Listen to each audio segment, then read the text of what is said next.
Hey, so this is my whole,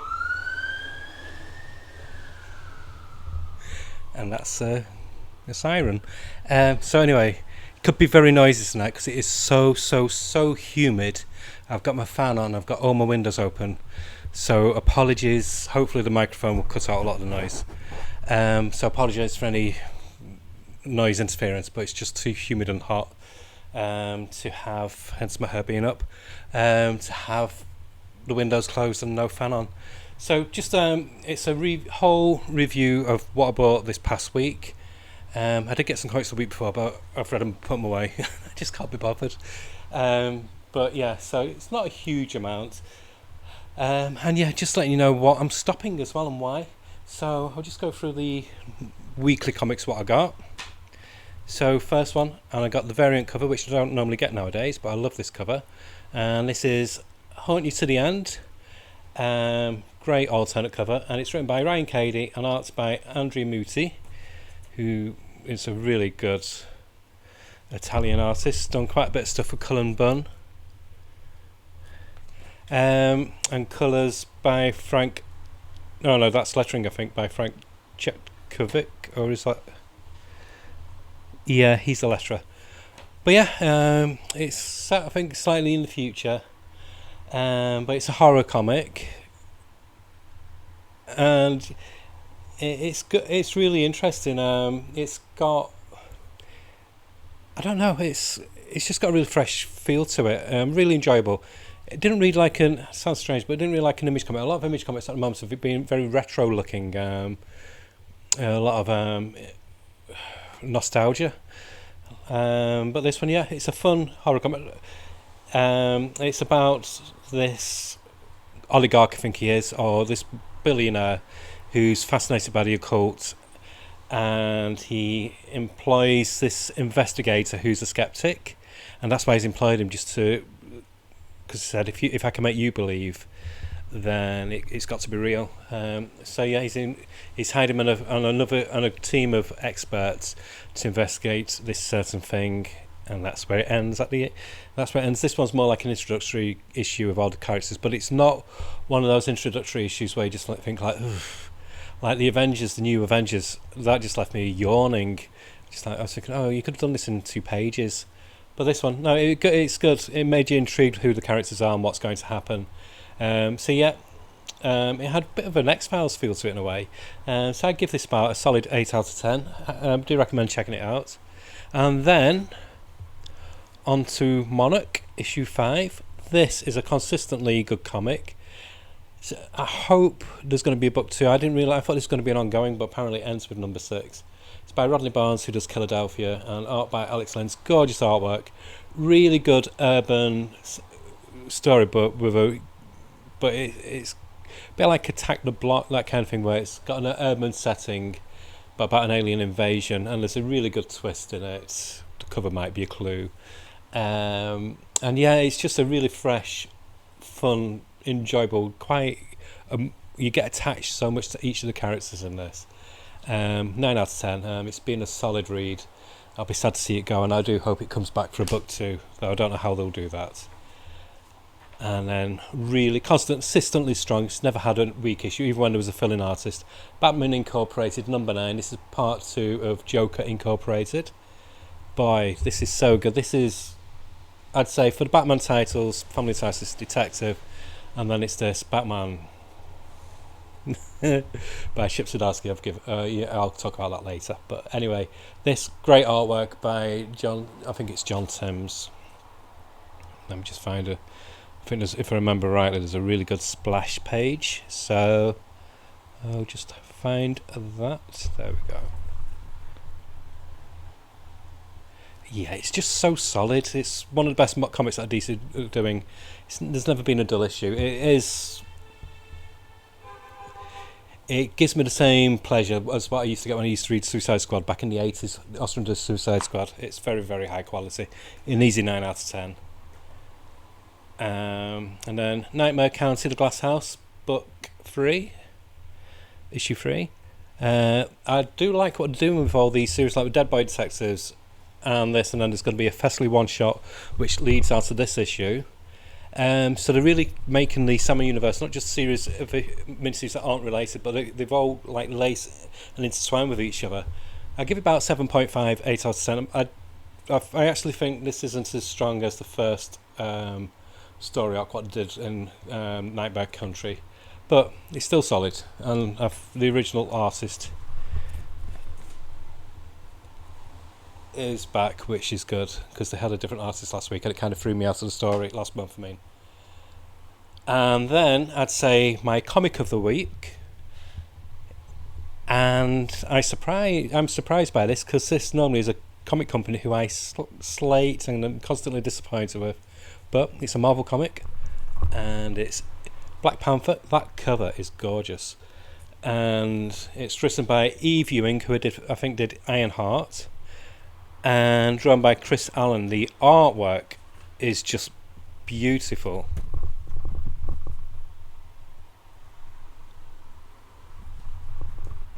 And the storytelling, it doesn't read like a Marvel comic, which is high praise. It's dense, but not dense where you just feel like giving up. Each paragraph that's in it, each box of words that's in it, means something, and you want to read it. It fills in so much. You get to hear the thoughts and the feelings of Black Panther. It's just got a dynamic setting.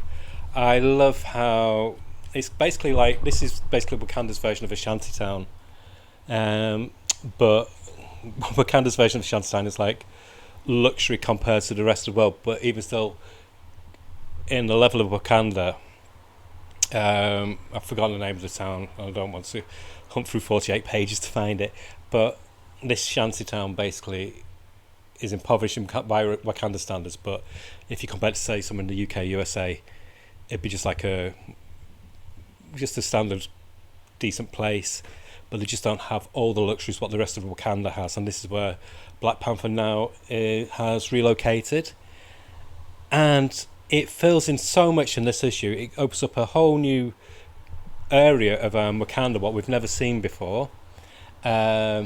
Brings us some very interesting villains. There's an amazing bit at the end what made me go so I can't wait for issue 2. Gorgeous artwork, gorgeous colouring. The colourist is, I know Robbie on Pop Culture Philosophers just kind of said this was okay.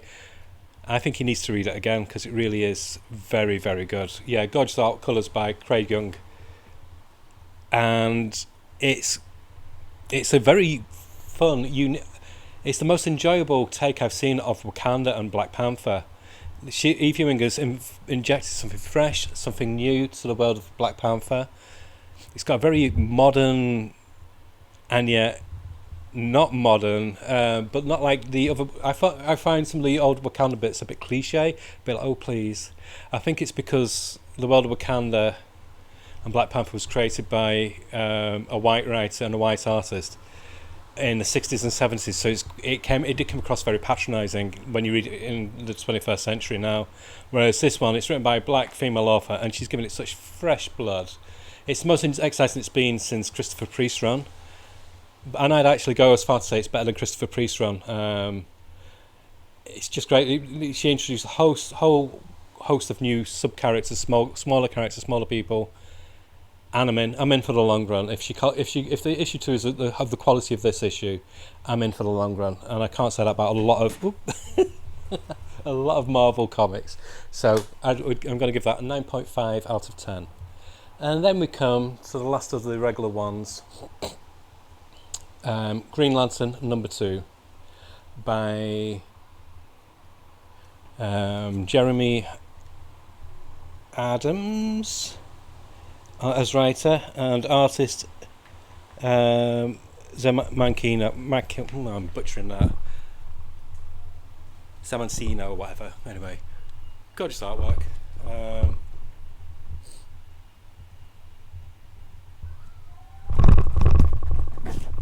But I'm stopping it. It just left me feeling a bit. Writing's okay, but I don't like Hal Jordan or how they're doing Hal Jordan now. He's a jerk. He's a fucking jerk, and he's meant to be the greatest Green Lantern. And I don't know. I just think if you were the greatest Green Lantern, you wouldn't be such a screw up. you wouldn't be such an absolute dickhead, basically. And I don't like. I just felt it creepy how he's still trying to get Carol Ferris. It came across very toxic, and I just didn't. I don't like the character of Hal Jordan anymore, and I think they've made him young again. I don't know. It's just, to be honest, I found the backup strips solid by Philip Kennedy Johnson with Jon Stewart, and I don't like it just being Earthset. It's okay when it's with Green Arrow and that lot, but the Green Lantern should be galaxy spanning, and I don't like how they flip this at the moment with DC, and in fact I could be stopping Green Arrow because of it if it carries on like this. I don't like how they flipped it and they've put Green Arrow into space, or the multiverse, whatever, and they put Green Lantern on Earth. It just doesn't gel. So yeah, I'm going to stop this. Plus it segues straight into the new Night Terrors, which I can't be bothered about. So yeah, I'm going to stop it. It's not my. I just can't gel with it. I wish they'd have Guy Gardner as the main Green Lantern or Kyle Rayner. But at least I got September when Jon Stewart's book's coming out, so that'll be my Green Lantern title, what I'll get. So yep, stopping Green Lantern, which I thought I'd never say. I'm not giving it a mark because it's not badly written, so I don't want to give it a poor mark. It's just that I don't like it. And I'm stopping some others. I got. I did get another one. Void Rivals, which was all shrouded in mystery. I got it because thinking, it's going to be just a good space opera kind of comic, Rob Kirkman, and it's not. It's loads of people are so excited about it, and kudos to them. I mean, fantastic. But it's basically the Hasbro licenses for G.I. Joe and Transformers. Now, I think if you're 44 or under, great, that's you, dream come true. But I was 14 or 15 when Transformers came out in 1984. So I wasn't interested in that. I wasn't interested in comics that were based on toys. My comics that were based on toys, what I used to read before then, was Micronauts. But that's when I was young, when I was a kid. But when I was 14 or 15, I had other interests. That's when I was getting into stuff like Epic Illustrated and Heavy Metal Magazine and a lot of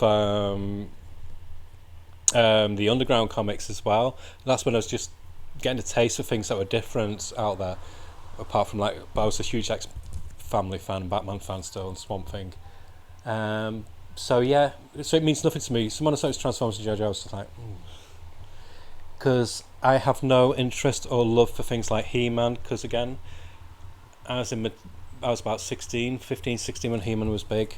Transformers and Joe, I wasn't even when it first came out, wasn't in that age demographic for it. So yeah, it's null and void. It's okay. I didn't find it particularly interesting because, like I said, I've not got any attachment to the characters. There's no nostalgia for me. So yeah, I'm going to stop that as well. And another one I'm stopping is I'm stopping Chip Zdarsky's run on Batman. I mentioned that in the last episode. I hate it. I've been thinking about it, and the more I think about it, the more I think I wish I could get my money back. It's not my Batman. And there's a new Joshua Williams one coming up with Batman and Robin, so I might give that a try just to fill that gap. But I'm happy with Detective by Ram V. And I'm stopping Shazam, which the artwork, gorgeous, absolutely fantastic. Chef's kiss, beautiful artwork. Story's okay, but I don't think it can gel really with the Shazam universe. Pardon me. I don't know. I've always given Shazam a try, and I think the reason I don't like this one, it feels like it's too tied into the movie's interpretation of the Shazam family, and again it segues into the Night Terrors story. So I'm like, I might get it in book form, but for now I'm stopping it. I'm being a lot harder on myself because there's so much stuff what's coming out. Like there's the new Birds of Prey coming out, which I cannot wait. Kelly Thompson, with the artist who she did Hawkeye with.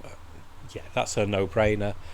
And there's a lot of other stuff what's coming out what I'm so tempted with. So I'm just stopping comics if I just come away from the comic thinking, oh, it's okay. If it's not like a 8 or a 9 like I've been given a lot of these, then I'm just going to stop it. So that's what I've done with those. I'm being hard with myself. And while I was there, I don't know if you'll enjoy these, but I went to the pound bin. I guess in America it'd be like the dollar bin comics. And at my Forbidden Planets in Manchester, they have a pound bin for all the DC and Marvels that have been out, what I haven't sold over the past few months. So I got quite a few. I got the Lazarus Planet tie-in miniseries, Revenge of the Gods, all 4 issues for £1 each. Only thing I realised is I've got to get Wonder Woman to tie in with this. So I'll end up getting them most likely, because I will get Wonder Woman when Tom King comes on anyway. And I got Lazarus Planet, Alpha and Omega. I've not read any of these yet. And then some one-shots. We Once Were Gods. Dark Fate.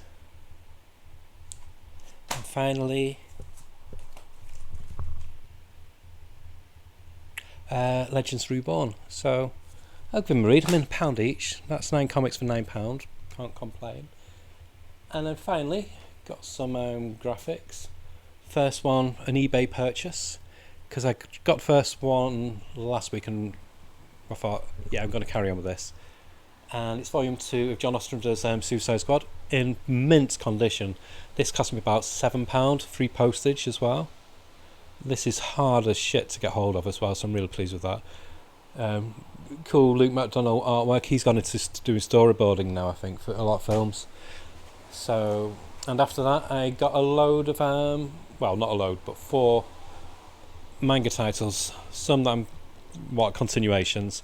So I got Frieren book 2, halfway through. Again, really nice, kind of like slice of life, melancholic take on a fantasy world, and it's great. It's fun, very clean, nice art. It's just a gentle read.